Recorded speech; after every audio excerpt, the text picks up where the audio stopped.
Kaore. Not really. My grandma didn't speak Māori. She was of the generation that would be punished at school if she's, that was her first language, but, they get hit if they speak. I know that's what happened to my dad too. Sucked, eh? Yeah. What about you? Sorry, thinking about my poor grandma. Oh. Yeah. Tell me about her. What was special I don't about want her? to know. That's all right.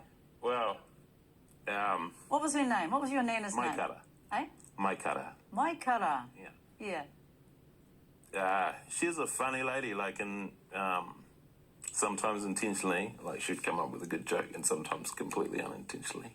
I loved hanging out with her, What's up everybody, it's Jasmine, and I thought that I was running late to catch the train, and then I got to the train station and it said that I had a 15-minute wait. I was like, oh my god, I must have missed my train before it. But no, it turns out I left the house 15 minutes earlier than usual, which is ridiculous. I left the house at 20 to 5 in the morning to go catch a train that's not even coming right now. So anyway, I feel really stupid for that. But now is a good time to talk about the interview that Jermaine Clement had with an interviewer. I can't remember which one, a New Zealand interviewer. And he was talking about how when in his grandmother's days they punished children for speaking te reo Māori at school, right? So, and he got really emotional about that for obvious reasons, It's a really upsetting thing to think about, especially when you consider it with nowadays, when, it's like you shouldn't even be hitting children to begin with, and yet back then they were just hitting kids for speaking their native language. That's ridiculous. So anyway, he got really emotional about it, and the way that the interviewer handled it, I felt was really, really weird and really off-putting, because she also has the same experience with her grandparents, that they were also beaten in school for speaking te reo Māori. And so, she said that the same thing happened to her grandparents, and that it really sucks, eh? And he's like, yeah, and he's actually crying. And then she tries to talk about something else. And then Jermaine's like, I can't remember exactly what he said, but it sounded like he was really sad that they weren't going to talk about his grandma. You have this really emotional moment, and then it's like, oh, whatever, let's just move on. And, so then the interviewer, she's like, okay, well, we can talk about your grandma. But I just felt like, in that moment, I really felt his pain, because there are times when you don't even expect that you're going to open up like that, and then you do, and then the person listening doesn't even really take it in, they listen to a certain extent, they make a comment, but then they try and segue.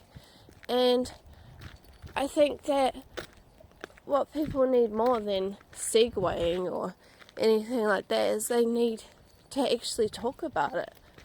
It's not often that people can or do open up, and then when they do, if you're just gonna jump onto something else, then I think that's where even more pain is going to be coming in. So not only that, but I think that this is a really interesting topic to talk about. I, as a viewer or listener, would be really interested to hear about Jermaine's relationship with his grandma, and how these stories from his family affect how he works, how he feels as a New Zealander, and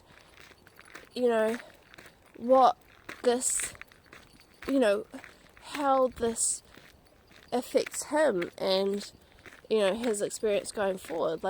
If you're interviewing a celebrity, you want to hear about them, right? And this is their life story. So I don't really understand why the interview was sort of pulled away from that. I feel like this is the type of perfect moments that you get that not every interviewer can have, you know. It's not every interviewer who can get someone to talk about something really emotional like that.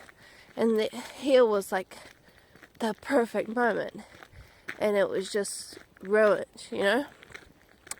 So I feel really bad about that.